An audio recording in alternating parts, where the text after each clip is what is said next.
ನಮಸ್ತೆ ಸ್ನೇಹಿತರೆ, ಫೈನಾನ್ಷಿಯಲ್ ಫ್ರೀಡಮ್ಗೆ ಸ್ವಾಗತ. ಏನಪ್ಪಾ ಇದು ಎಜುಕೇಶನ್ ವಿಡಿಯೋಸ್ ಕಂಟೆಂಟ್ಸ್ ಮಾಡ್ತಾರೆ ಅಂತ ಹೇಳಿ ಮತ್ತೆ ಟ್ರೇಡಿಂಗ್ದು ನಿಫ್ಟಿ 50 ಪ್ರಿಡಿಕ್ಷನ್ ಆಗ್ತಾ ಇದ್ದಾರೆ ಅನ್ಕೊಂಡಿದ್ದೀರಾ? ದಯವಿಟ್ಟು ಇಲ್ಲ, ಮಾಡ್ತೀನಿ, ಮಾಡಿದ್ರು ತಪ್ಪಿಲ್ಲ ಅದ್ರ ಬಗ್ಗೆನು. ಬಟ್ ಇವತ್ತು ನಮ್ಗೆ ಅದ್ರ ಬಗ್ಗೆ ಮಾಡಕ್ಕೆ ಇನ್ನು ಅಷ್ಟು ಇಂಟ್ರೆಸ್ಟಿಂಗ್ ಅಲ್ಲಿಲ್ಲ. ಬಟ್ ನಾನು ಏನಿದೆ ಒಂದು ಸ್ಟಾಕ್ SIP ಬಗ್ಗೆ ಹೇಳಿದ್ದೆ, ಸೊ ಅದರ ರಿಲೇಟೆಡ್ ಆಗಿ ಒಂದು ವಿಡಿಯೋ ಇವತ್ತು ಮಾಡ್ತಾ ಇರೋದು. Reason whether this is a right time to start stock SIP ಅಥವಾ ನೀವು ಮ್ಯೂಚುವಲ್ ಫಂಡ್ಸ್ ಹಾಕೊಳ್ಳಿ. Is it right time? ಖಂಡಿತ ಸ್ವಲ್ಪ ವೇಟ್ ಮಾಡಿ. ಅಟ್ಲೀಸ್ಟ್ ಒಂದು ಜೂನ್ 10th ತನಕ ಒಂದು ಎಲೆಕ್ಷನ್ ರಿಸಲ್ಟ್ ಬರೋ ತನಕ ಅಟ್ಲೀಸ್ಟ್ ಒಂದು ವೇಟ್ ಮಾಡಿ. ಓಕೆ, ಸೊ ರೀಸನ್ ಏನು ಅಂದ್ರೆ, ನಾನು ನಿಮ್ಗೆ ಇದು ವೀಕ್ಲಿ ಚಾರ್ಟ್ ಅಲ್ಲಿ ಇದೀನಿ. ಕರೆಂಟ್ ವೀಕ್ಲಿ ಇದು ಬಂದ್ಬಿಟ್ಟು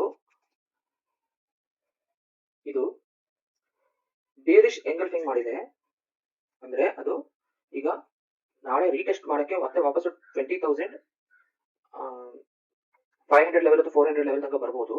ಒಂದು ಅಕಸ್ಮಾತ್ ಬಿ ಟೈಮ್ ಮಾಡ್ಕೊಂಡು ಮೇಲೆ ಹೋದ್ರೆ ಮತ್ತೆ ಒಂದು ಅಪ್ಪರ್ ಮೂವ್ ಬರುತ್ತೆ. ಇಲ್ಲ ಅಂದ್ರೆ ನನಗೆ ಒಂದು ಫೋರ್ತ್ ವೇವ್ ಕನ್ಫರ್ಮೇಶನ್.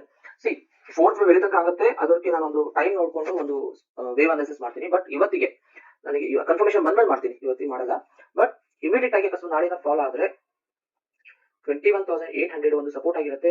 ಅದಾದ್ಮೇಲೆ 21,400 ಒಂದು ಸಪೋರ್ಟ್ ಆಗಿರುತ್ತೆ. ಅದಾದ್ಮೇಲೆ ಇಲ್ಲಿ ಒಂದು ವೀಕ್ಲಿ ಒಂದು ಗ್ಯಾಪ್ ಇದೆ. ಆ ಗ್ಯಾಪ್ ಫಿಲ್ ಮಾಡಕ್ಕೆ 20,500 ಇಂದ 300 ತನಕ ಒಂದು ಗ್ಯಾಪ್ ಫಿಲ್ಲಿಂಗ್ ರೇಂಜ್ ಆಗಬಹುದು. ಅಕಸ್ಮಾತ್ ಫೋರ್ತ್ ವೇವ್ ಸ್ಟಾರ್ಟ್ ಆದ್ರೆ ಎಕ್ಸಾಕ್ಟ್ ಆಗಿ 20,400 ತನಕ ಬರೋದು ಪಕ್ಕ. ನನ್ನ ಗ್ಯಾಪ್ ಎಲ್ಲಿದೆ? 20,500 ಇಂದ 300 ಇದೆ. ಓಕೆನಾ? ಅದನ್ನು ಬೀಟ್ ಮಾಡಿದ್ರೆ 20,000 ಲೆವೆಲ್ ಬರುತ್ತೆ. ಓಕೆ, ಹೇಳ್ಬಿಟ್ಟೆ, ಇನ್ನೇನು ಮತ್ತೆ ಅದು ಸಪ್ರೇಟ್ ಏನೋ ಅದು ಹೇಳಿದೆ. ಫೈನ್. ಈಗ ನನಗೆ ಇದು ಇನ್ನೊಂದು ಬಂದ್ಬಿಟ್ಟು ಹೀಟ್ ಮ್ಯಾಪ್ ನೋಡೋಣ ಸ್ವಲ್ಪ. ಓಕೆ, ಸ್ಟಾಕ್ಸ್ ಒಂದು ಹೀಟ್ ಮ್ಯಾಪ್. ಸೊ ನಾವು ಹೀಟ್ ಮ್ಯಾಪ್ ನೋಡಿದಾಗ ಆಲ್ಮೋಸ್ಟ್ ರೀಸೆಂಟ್ ಆಗಿ ಒಂದು ಫಾಲ್ ಆಗಿರೋದ್ರಿಂದ ಇನ್ಫಿ, TCS, ಕೋಟಕ್, HDFC ಬ್ಯಾಂಕ್ ಸ್ವಲ್ಪ ಇನ್ನೂ ರೆಡ್ ಆಗಿಲ್ಲ. ಬಟ್ SBI ಎಲ್ಲ ಮೈಟ್ಲಿ ಇದು ಇದೆ. ರಿಲಯನ್ಸ್ ಎಲ್ಲ ಓವರ್ ಬಾಟ್ ಆಗಿ ಈ ಒಂದು ಸ್ವಲ್ಪ ಕರೆಕ್ಷನ್ ತಗೊಳ್ತಾ ಇದೆ ಅಂತ ತೋರಿಸ್ತಾ ಇದೆ.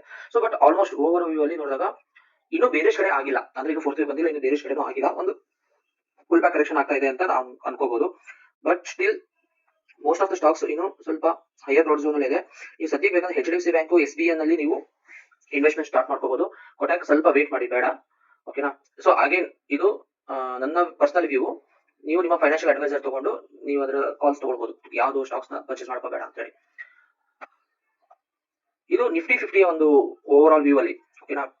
ಸೊ ನೋಡಬಹುದು, ಈಗ ಆಕ್ಸಿಸ್ ಬ್ಯಾಂಕ್, ICICI ಬ್ಯಾಂಕ್ ಎಲ್ಲಾನು, Tata, Apollo, tech, Tata motors, tighten, almost tighten recent 8% crash ಆಗಿದೆ.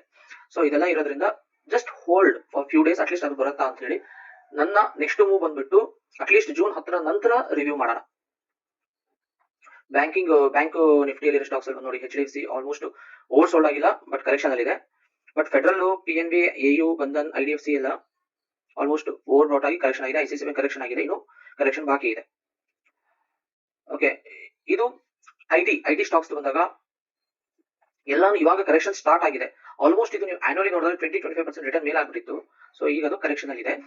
ಓಕೆನಾ? ಇವನ್ ಫಿನ್ ನಿಫ್ಟಿ ಸ್ಟಾಕ್ಸ್ ಇದೆಲ್ಲ. ಓಕೆ, ಸೊ ನೋಡಿ, ಆಲ್ಮೋಸ್ಟ್ ನಿಮಗೆ ಚೋಲಾ ಫಿನ್, ಮುತ್ತೂಟ್ ಫಿನ್ 3%, 7% ಇದು ಮಂತ್ಲಿ ಇದು ನಾನು ಹೇಳ್ತಾ ಇರೋದು. ಓಕೆ, ಆ ರೀತಿ ಜಾಸ್ತಿ ಇದೆ ಓವರ್ ಬಾಟ್ ರೇಂಜ್ ಅಲ್ಲಿ ಇರೋದ್ರಿಂದ. ಇವನ್ ಮೋಟರ್ಸ್ ಸ್ಟಾಕ್ಸ್ ಆಗಿರ್ಬೋದು, like Hero MotoCorp, Eicher, Ashok Leyland, Motherson, Tata Motors ಎಲ್ಲಾನು ಓವರ್ ಬಾಟ್ ಆಗಿ ಒಂದು ಕರೆಕ್ಷನ್ ತಗೊಳ್ತಾ ಇದೆ.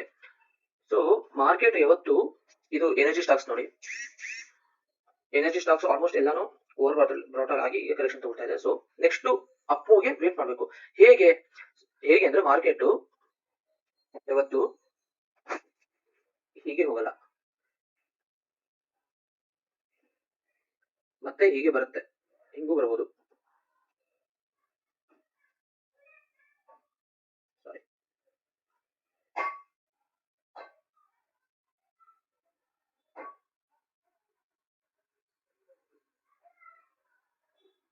ಓಕೆ, ಹಿಂಗೆ ಬಂದು ಮತ್ತೆ ಮಾರ್ಕೆಟ್ ವಾಪಸ್ ಹಿಂಗೆ ಹೋಗೋ ಚಾನ್ಸಸ್ ಇರುತ್ತೆ, ಕರೆಕ್ಟ್ ಅಲ್ವಾ? ಸೊ ನಾವು ಹಿಂಗೆ ಬಂದು ಇಲ್ಲಿ ಈ ರೇಂಜ್ ಅಲ್ಲಿ ತಗೊಳ್ಬೇಕು. ಹೇಗೆ ಐಡೆಂಟಿಫಿಕೇಶನ್ ಮಾಡಬೇಕು? ನಿಫ್ಟಿ 50ಗೆ ಈಗ ಒಂದು ಲೆವೆಲ್ ಹೇಳ್ತಾರೆ, ನೋಡ್ಕೊಳ್ಳಿ. ಆ ರೇಂಜ್ ಬಂದಾಗ, ಆ ರೇಂಜಿನ ಒಂದು ರಿವರ್ಸ್ ಆಗಕ್ಕೆ ಸ್ಟಾರ್ಟ್ ಆದಾಗ ಒಂದು ನೀವು ಕಾಲ್ಸ್ ತಗೊಳ್ಬಹುದು. ಓಕೆ, ಸೊ ಹರಿಬರಿಯಲ್ಲಿ SIP ಸ್ಟಾಕ್ ಮಾಡಿದ್ರೆ ಹೈಯರ್ ಅಪರ್ ಅಮೌಂಟ್ ಇರುತ್ತೆ, ಆ ಅಮೌಂಟ್ ಅಲ್ಲಿ ಪರ್ಚೇಸ್ ಮಾಡೋಕ್ಕಾಗುತ್ತೆ. So take your time, research ಮಾಡಿ. ಇನ್ವೆಸ್ಟ್ಮೆಂಟ್ ಇನ್ಫೋ ಆಗಿರ್ಬೋದು, ಮನಿ ಕಂಟ್ರೋಲ್ ಆಗಿರ್ಬೋದು, ತುಂಬಾ ಗೂಗಲ್ ಅಲ್ಲಿ ನಿಮಗೆ ಆ ಒಂದು ಪರ್ಟಿಕ್ಯುಲರ್ ಕಂಪನಿ ಬಗ್ಗೆ ಡೀಟೇಲ್ಸ್ ಸಿಗುತ್ತೆ, ನೀವು ಮಾಡ್ಬೋದು. ಆಮೇಲೆ ನಿಮ್ಮ ಗೋಲ್ ಪ್ರಾಪರ್ ಆಗಿರಬೇಕು. ನಿಮಗೆ ಡಿವಿಡೆನ್ಸ್ ಬೇಕಾ, ಗ್ರೋತ್ ಬೇಕಾ, ಗ್ರೋತ್ ಪ್ಲಸ್ ಡಿವಿಡೆಂಡ್ ಬೇಕಾ, ರಿಸ್ಕ್ ಇರುತ್ತೆ, ನೀವು ಎಷ್ಟು ರಿಸ್ಕ್ ಕೆಪಾಸಿಟಿನ ನೀವು ಹ್ಯಾಂಡಲ್ ಮಾಡೋದು, ಎಷ್ಟು ಏನು ರಿಸ್ಕ್ ಅಪೇಟೆಟ್ ಇರ್ಬೋದು ನಿಮ್ದು. ಸೊ ಅದನ್ನ ನೀವು ನೋಡಿಕೊಂಡು ಆಮೇಲೆ ನೀವು SIP and long term growth ಇದ್ದಾಗ ನೀವು ಬ್ಲೂ ಚಿಪ್ ಫಂಡ್ಸ್ ಮೇಲೆ ಇನ್ವೆಸ್ಟ್ ಮಾಡಿದಾಗ no harm at all. Okay, thank you.